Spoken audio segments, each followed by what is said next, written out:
MobilityWorks CMMS allows you to create maintenance plans, in particular calendar-based ones. I can create a maintenance plan and define its periodicity each month, week, year, and associate one or more machines with it.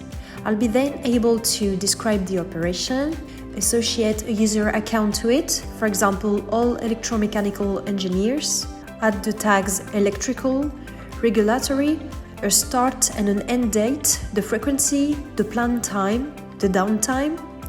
I'll be able to select a checklist, and I can also associate an Excel or a PDF file.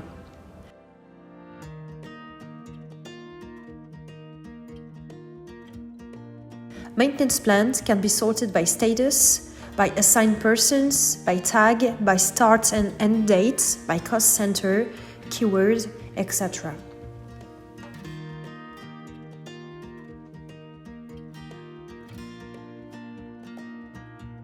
Maintenance plans can also be viewed in your calendar.